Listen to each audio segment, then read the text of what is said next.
Unequally Yoked is getting into a relationship that first is not ordained by God. Second is getting to relationship knowing that that person is not good for you, or you see the red signs of different like narcissistic, gaslighting, domestic, and you still go into that relationship, and it makes what I call it unequal love is like something is tied around your neck and it's just pulling at you and you can't let it go.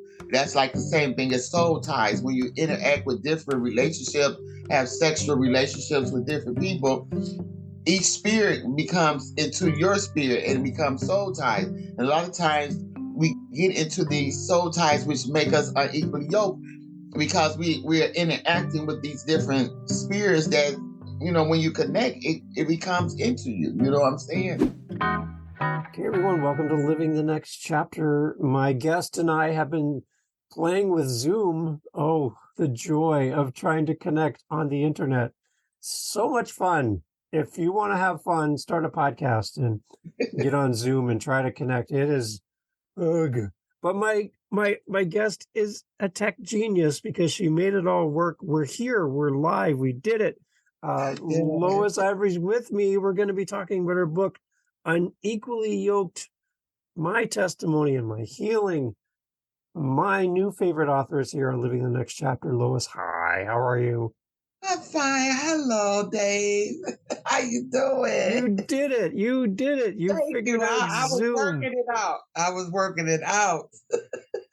It's amazing. Well done. Well done. You did it. I'm so happy that we get to chat. Let everybody know where you are in this great big world of us. I am in Detroit, Michigan. Motor City. Motown. Come on. Motown. Where the real music started, right there. Yes. Come on. Okay. Yes. Before we jump in and talk books, let's talk a little bit about Detroit. I live near Niagara Falls, Ontario, here in Canada. I love Detroit, everything about Detroit, the people, the music, everything. Tell me what you love about your city. Let's talk about your city for a sec. Detroit. I've been here basically all my life. I raised my children in Detroit, and nice. Detroit is Motor City. Even though a lot of things have changed, but the music, the hair capital, and all of that, the makeup capital, the car capital, everything is Detroit, Michigan, and all of the surrounding suburban areas too. So, Detroit is Detroit. It's got its good and it's got its bad. But this is my city. I rep Detroit, Michigan. And, I love it. Well, the one thing that Detroit has is an amazing author who is on my screen right now. Oh, thank you. The most famous authors in Detroit. Let's just stretch this as much as we can. I appreciate that. It's so great to have you here on the podcast. Can we talk a little bit about your author journey, Lois? Where should we start? Where should we go to begin our conversation? How did you end up becoming an author?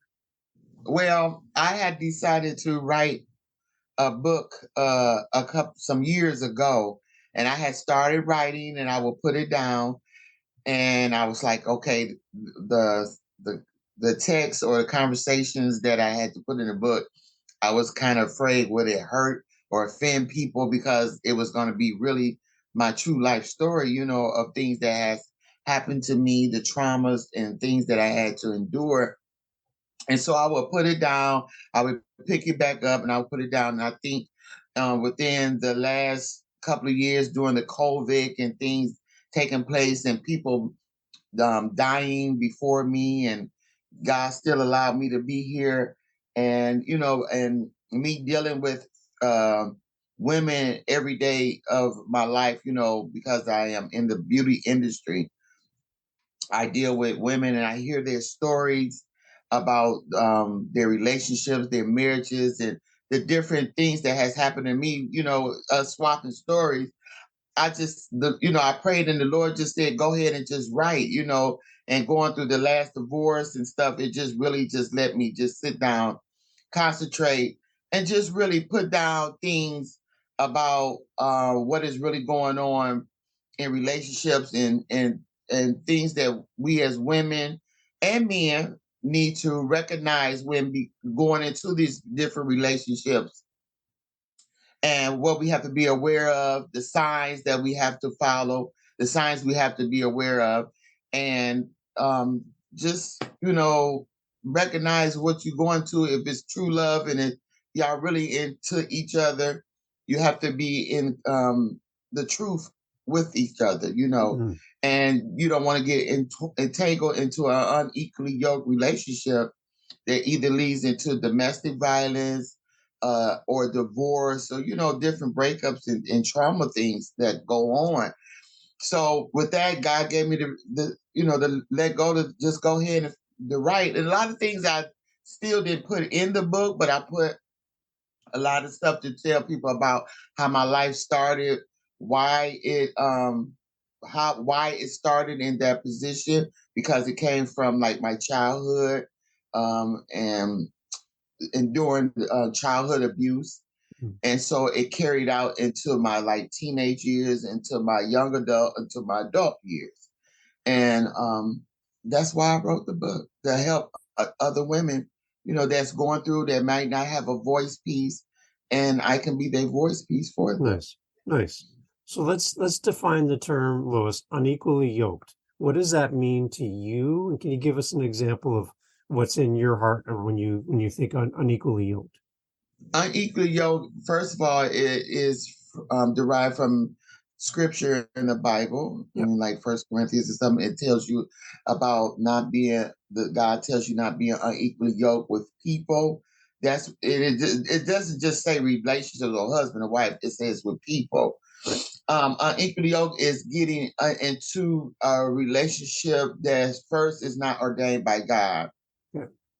Second is getting to relationship knowing that that person is not good for you, Right. or you see the red signs of different like narcissistic, gaslighting, domestic, and you still go into that relationship, and it makes what I call it unequal love is like something is tied around your neck and it's just pulling at you and you can't let it go. That's like the same thing as soul ties. When you interact with different relationships, have sexual relationships with different people, each spirit becomes into your spirit and it becomes soul ties. And a lot of times we get into these soul ties which make us unequally yoked, because we are interacting with these different spirits that, when you connect, it becomes into you. You know what I'm Yeah. saying? And so that's what unequally yoked means, is getting attached to things that you shouldn't be attached to. Yeah. And that you feel like something is just strangling you. It's just, you can't let it go until you say, you know what, I had enough. I released this, and the yoke is off your neck. But if you keep going into relationships that then the yoke gets tighter and tighter and tighter. That's how Jacob and Esau wind up. You know what I'm saying? Right. So yeah, so that's why I wrote the book, and God gave me that title of Unequally Yoked, because I have been in so many unequally yoked relationships, and the story is about my life. It's not a bash men book, but it tells you different stories and scenarios about the relationships that I encountered, and how I seen the different how I want to say, I've seen the different dysfunctions and everything. It's some things you could deal with, and then it's some things is not dealable and you should run. But Mm. we as women, we always think we can save a man, or Yeah. as I say, save a hoe. Mm-hmm. That's the Mm-hmm. word. Right. And we can't. We're not God. We can't fix them. Yeah. And a lot of men and women, but a lot of men have a lot of like issues, like mommy issues that they didn't deal with, and they carry it on into a relationship, and they want the woman to fix them. We are not nurses. We are nurturer people, but we're not nurses, and we can't fix you. You know what I'm Yeah. saying? These are things that you want to have. um, a lot of men need to recognize things that's going on within themselves, and go get help. Yeah. So because they're supposed to be the head, of the relationship. And if they're not built to the capacity where they can function right, and then you're, as the woman, have to take on the masculinity of what the man's supposed to do, is dysfunctional. It's still unequally yoked because Right. he's not doing what he's supposed to do. Right. Yeah. And the Yeah. one thing when I think unequally yoked, I'm thinking too of somebody listening, Lois, that's not in a relationship. They're single. You can Yeah. also be unequally yoked with your friend circle, Friends. with the Yes. people that you allow into your Your life, job. right? Everything. Everything, right? It touches Everything. so Yeah. much. Right. So you're right. And it does. And I talk about that too. It's about friends.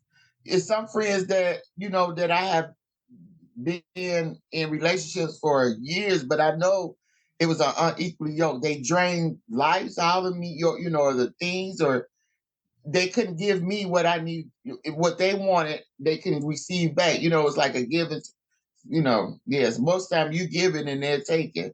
Right. But it could be your job, it could be your family, your sisters and brothers, it could be anybody. You know what I'm saying? So yeah, unequally yoked goes all around the border. That's right. So this for you, this book is, I've been reading from your website, from a review of your book. It's part memoir, part self-help, but all transformative. Can you talk a little bit more about that? It's okay. So the memoir is just different things to women can relate to. Yeah. Of okay, this is where this book is actually talking about what it means. The transparent is about me, is about my life. The self-help is learning to not do the things that I did. What I wrote, I hope that you can relate to some of these things so that you won't go into these relationships. A lot of young women that's going into these relationships now, when they read the book, I hope that they recognize, like, you know what, I don't want to do what she did. I see where it took her and which she did. So it's a self-help care book, just to show, the real of how relationships can be. The memoir is to uplift and to let you know that you're not by yourself. The transparency is about me. It's just it's who I am, it's where I come from, the life that I lived, and where I'm at with the healing journey of it too. So yeah. So as women come to you, Lois, for their beauty care and they spend time with you, they're in the chair with you and you're talking life, does some of these topics come up in just natural conversation with the women that you serve? Yes. Can you Some talk a of little them bit they about that? come. Yeah. Yeah, well, some of them they come. You can tell, you can feel their energy, and you might be like, "What's wrong with you?" And they be like, "Girl, this person did this, and this man did this, and this," and I'm like, "Okay, didn't I tell you don't do this? Listen to what I'm saying," and I'll break down scenarios like, um, you're in a position where you're able to do this, and we take, for some reason, some women and me, we always pick from the bottom of the barrel. And that's what I call it. My girlfriend mother said that's what we did. We picked from the bottom of the barrel. Instead of the good ones was at the top, we want to dig from the bottom and pick them and fix them up. And then I call it fixing the frog up for the snake. And Okay. it's like while you trying to fix them up, you're going through mental issues, Right. and setbacks, because you're trying to fix this man up like he's a doll or a toy or something, and he's going to be perfect for you. It's not. And what I try to tell them is, pay attention. Is this what you really want in your life? I know that you love them, but do they love you enough to change first for them and then for you? Right. You know what I'm saying? I don't want to see you sad and trying to keep fixing them. Every time I turn around, you come back with the same story. I did it. I don't want you to do the same scenario. Even today, for me, with the last divorce, just finding out more information about things I didn't even know about him, sometimes it really hits me in a deep impact.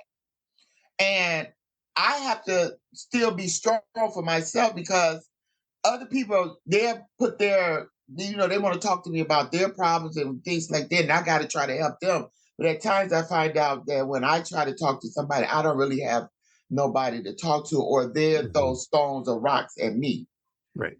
And I know that your situation is in a whole totally different, like it should be. Now I have some girlfriends that's been married for 30, almost 40 years. And between my 5 marriages, their marriages have outlast. Not saying that everything was peaches and cream, but I commend them because they fought for their marriage. Right. So that's what I tell. Also, if you really want this, then y'all gonna have to fight together. You're gonna have to find some kind of therapy. You're gonna have to pray. You got to ask God to even come inside your marriage to save your marriage. Because if first of all, if God is not in it, it's broken anyway. You know what I'm saying? So that's what I put in the book anyway. If God ain't in it from the get-go, it's already broken. If you ain't even put him in the end, it's broken. Right. So that's how I keep it real with them. We talk like, girl, let me tell you, no, this ain't how it's supposed to go. You better get this. You better get your head together. But I never tell nobody to leave their husband. But I tell them that y'all gonna have to find a neutral ground of where y'all need to be. Right. You know what I'm saying? So yeah. So do conversations that you've had in the past with women, did that kind of make its way into the book as well, or is this completely separate from those conversations? Conversations from my friends, just talking to women, it just made me realize the things that I endured and had to be really transparent about myself. So that's why I really was able to just really write and be honest about me and the mistakes that I made. So, and that's why I want people to know I'm not just writing a book to tell you about yourself. I'm telling you about me, and what I did. And I don't want you to go through what I did because it was hard for me. Right. You know what I'm saying? It went from childhood with my dad, my dad that raised me, till trying to be out in the street and dealing with different men of age and caliber and everything. And it was hard because I came from a strict background, but it was also abuse in the background. You know what I'm saying? So I didn't have a man to look up to say, baby, this is the kind of man you supposed to be and don't accept no wooden nickels and all this. I didn't have that. What I learned, the streets taught me about life. And I tell everybody, the streets taught me life, God saved my life, because I did it all.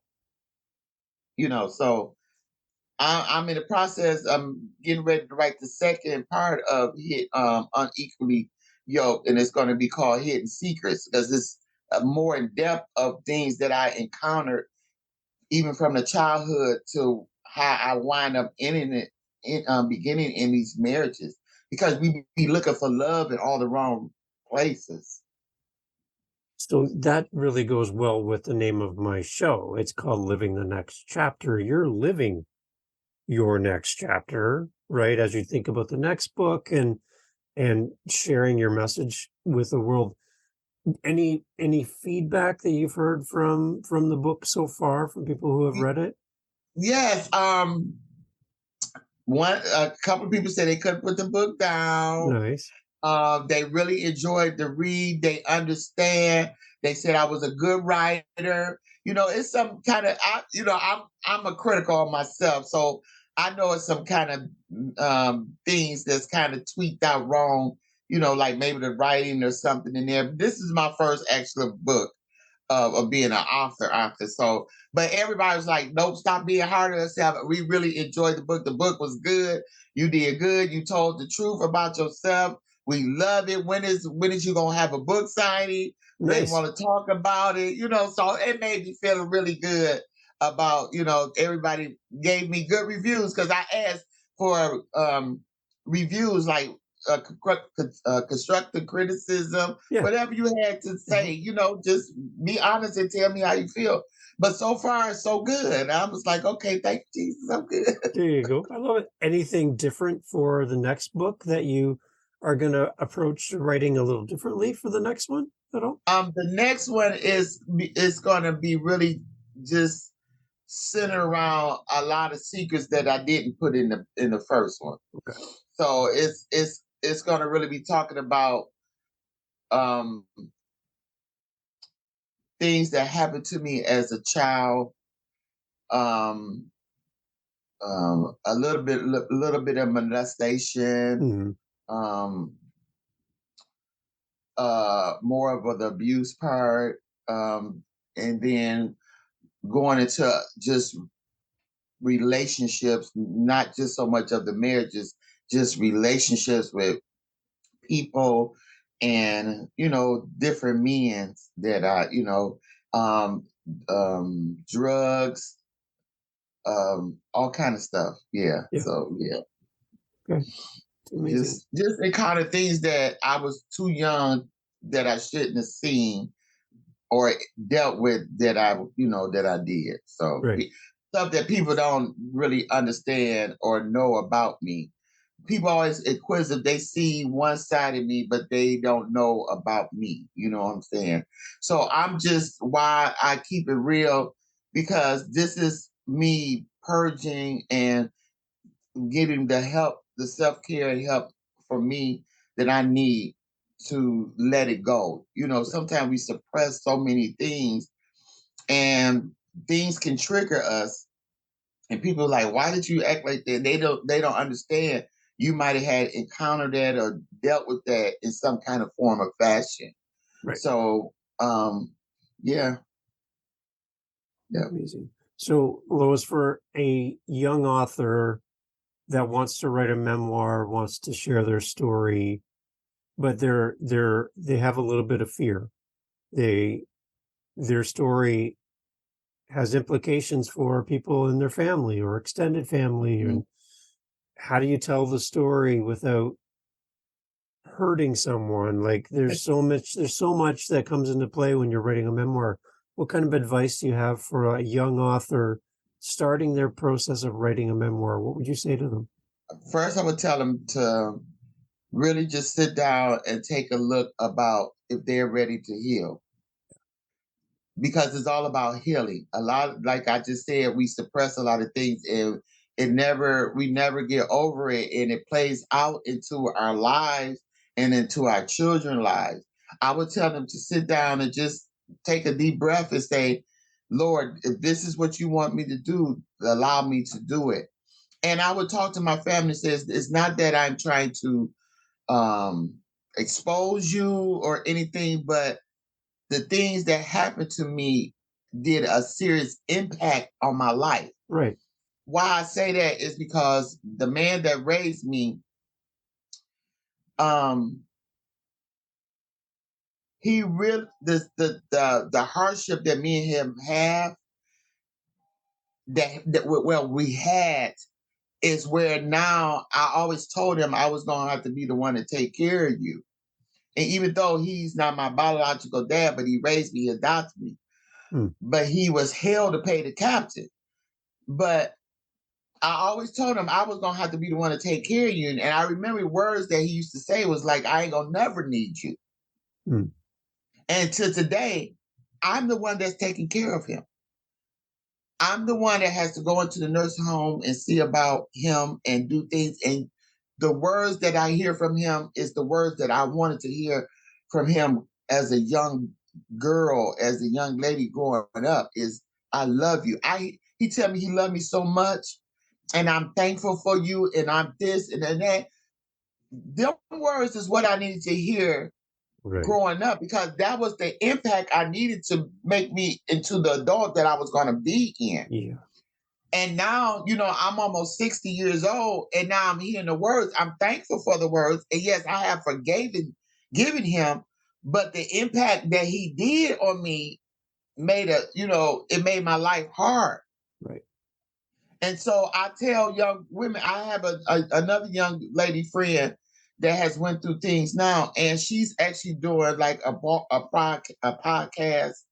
And her podcast is where she's exposing the things that happen in her life, Wow. because she has been through so much, and she's beautiful, and she has children that she's trying to raise, and she has a couple of adult, and she's young. But the things that impacted her life could have took her out, and God has gave her a position to still live. And I tell her, I'm proud of you. You got to do this. And it's not that you're trying to hurt nobody, but if you don't release it, it's going to kill you inside. You're never going to be free and able to go on to the next level or chapter in your life until you release all of this bitterness and hatred and sorrow and things that we have in our lives. If I had been in a better way, or the cards was dealt maybe different, you know, I probably would have been a millionaire by now. You know, because there's so much things that has came my way, money passed through my hand, but I didn't know what to do with it. I didn't have the support or the guidance or the leadership to say, Lois, do this, do this, do this. Now I'm at an age where I'm not old, but I'm older. I'm tired. I can't do the same things that I used to do. But I have to release these things in order to keep going. So I tell people, these young writers, do what you need to do. It's not about you trying to hurt nobody or bash anybody, but this is to free you. This is to help you heal on your healing journey, so that God can use you in the purpose that you're supposed to be in.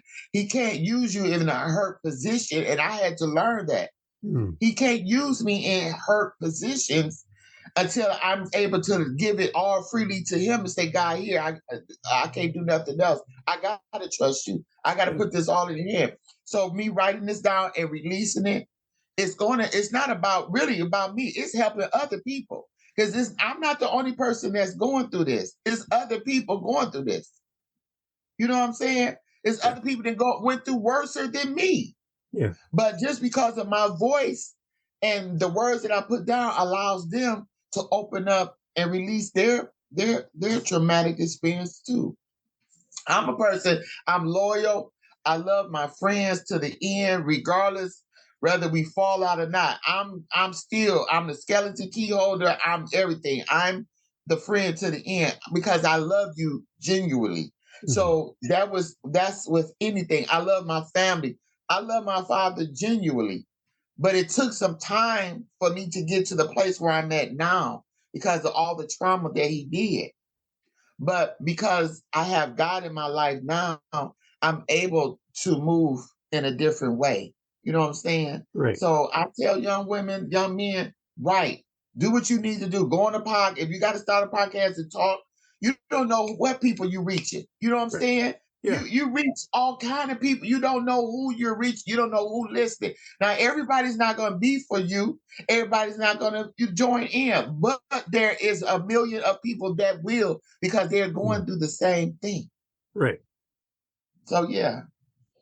And that's the thing I'm afraid of, Lois. There's people out there that have a story that can change the world, can change somebody's life, but they either out of fear or maybe thinking like, who would read my book, Lois? If I write a book, who's going to read my book? Who wants to know? Yeah. Who wants to know what I have to say? Like, why do I matter? Why does my story matter? But the thing is, you're the only person who can tell your story. No one else could have written this book for you. Right? You're the only one who could share this. And by you sharing your story gives you a platform, a stage now, where now you can reach people with your story and help people. Yes. And had you not done this, A, we wouldn't be talking right now. And B, other people wouldn't know how to deal with things that just by reading through your book can help them. So I think we all need to share our story as to the best of our ability, however we choose to do so. And I love the fact that you're doing that. I appreciate that. And I thank you so much for just giving me a chance to be on your show, just to talk about, the things of life and, things that I've been through and things that I'm trying to just help other people, get through it too. People don't understand, life is life. And then you die, basically. You know what I'm saying? Right. So you got to live your life and try to live it abundantly as God wants you to. But through going through life, you're going to go through trials and tribulations, and just know that you're not the only one, and somebody has to be the voice for someone. And so I hope that I reach one person at least. It might not be millions, but I'm mostly sure I didn't reach one or two. And I hope that I can continue to reach and help and motivate women to become better selves of them. You know what I'm saying? Love, we got to learn how to love ourselves first. I didn't love myself at first. I always loved other people because I was looking for love, them to give me my happiness or the love that I was missing. And in order for me to be happy, I got to love myself and make myself happy. And that's what I'm learning to do. This being by myself again now and just, you know, realizing what's going on around me is an awakening. It's knowing who Lois is and what Lois is not gonna stand for no more, what she don't want to deal with anymore. Right. And what she really wants, her values and her worth is what I'm learning about me, my standards and my boundaries. And that's what I teach with. Learn your values, learn what you worth. You might not have the best of everything, but you are the best of everything. God didn't make no mistake when he made us. So we got to find our worth in that. You know what I'm saying? And our purpose in life. One of my girlfriends I had talked to in years, like years since we was childhood, she found me on Facebook and she reached out to me and we talked for like 3 or 4 hours. And when I say this young lady spoke life into me, and stuff that because I'm a humble person. I'm not a person that think more of myself. I'm always have these insecurities, and she was like, "You don't understand that you got it going on." She said, "You was doing our eyebrows way back in junior high school and sneaking up to the back. I couldn't even remember that." She was like, "And you got this book out." And she said, you're beautiful. You make these women look beautiful. And she said, that is your ministry. When these women get in your chairs and you talking to them, that is your ministry. That is your purpose.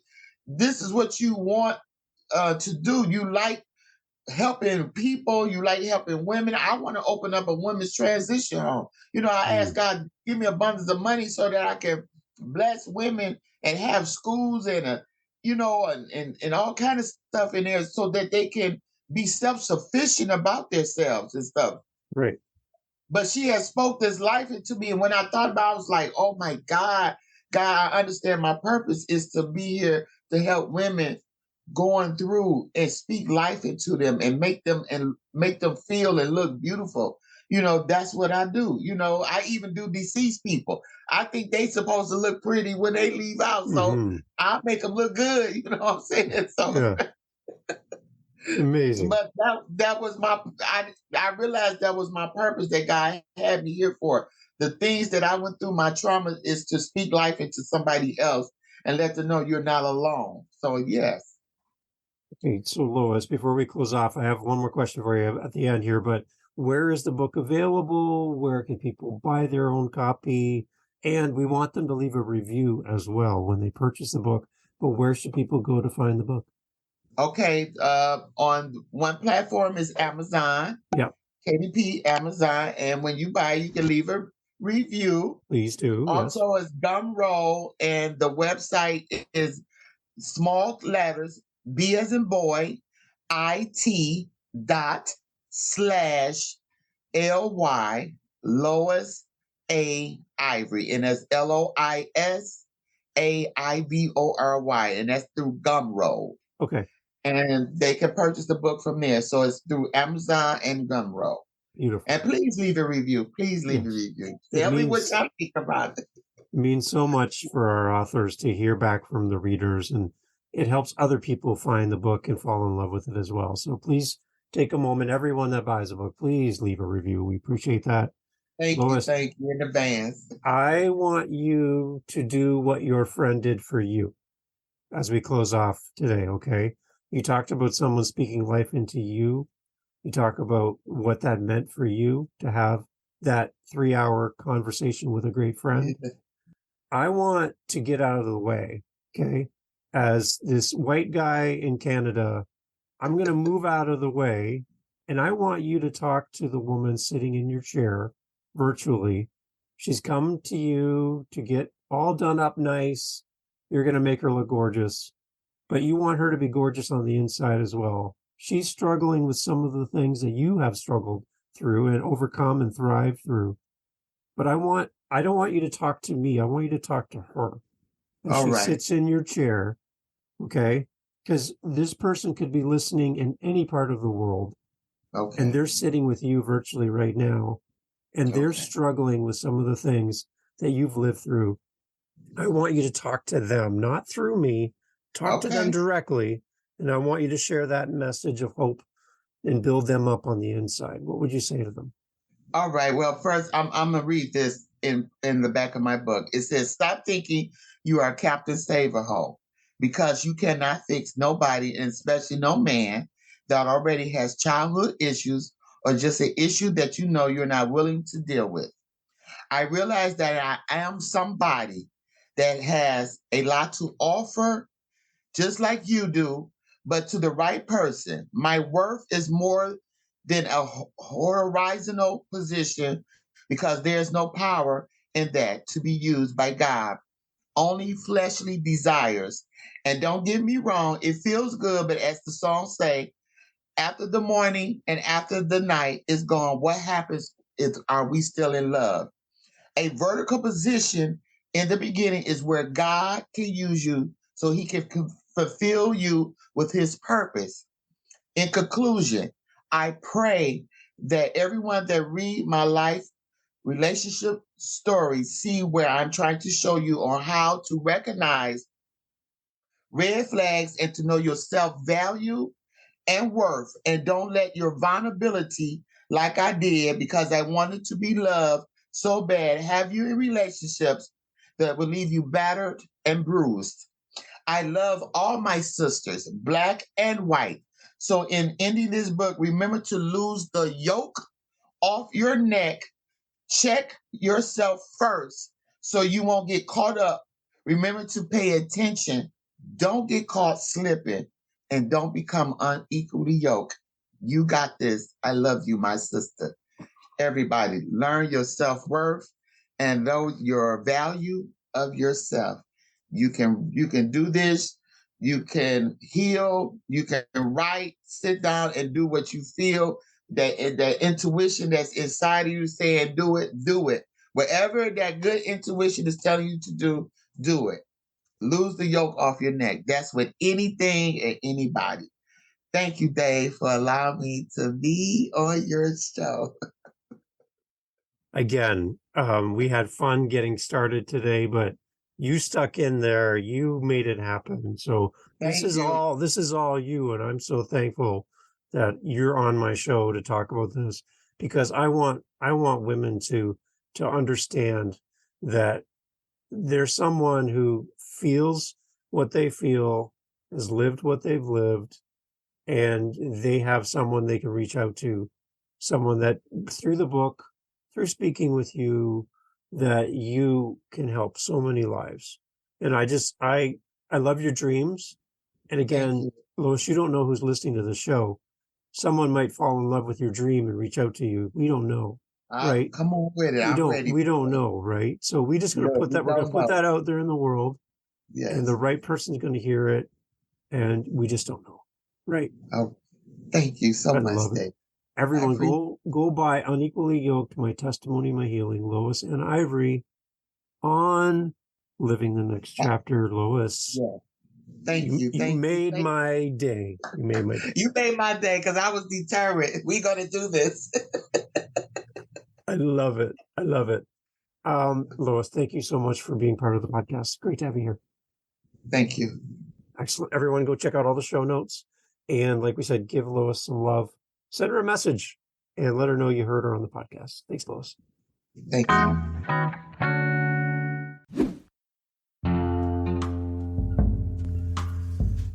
Thanks for checking out Living the Next Chapter.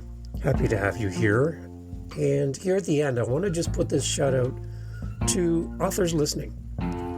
If you want to sell more books, if you want to build community, one of the best ways you can do that is by guesting on podcasts and or having your own podcast. So I have a podcast called the How to Podcast series, and I help people start podcasts. I also do editing. I also help with social media, website design. I do all those things in addition to being the host of this podcast and the 6 other podcasts that I do, including How to Podcast series. I think you would be the perfect person to start a podcast. I would love to help you. Head over to howtopodcast.ca, howtopodcast.ca. Reach out, let me know if you're interested in starting a podcast, and I want to work with you. Thanks for listening to Living the Next Chapter. Catch you on the next one. Take care.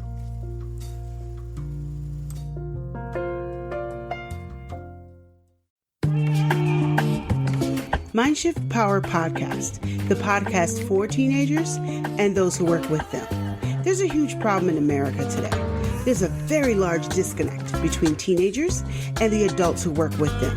I'm looking to bridge that gap with real, raw, honest conversation, not held back by the chains of political correctness. You cannot solve a problem you do not understand. Want to understand teenagers today? Listen to this podcast. This podcast is for teens in the U.S. and Canada.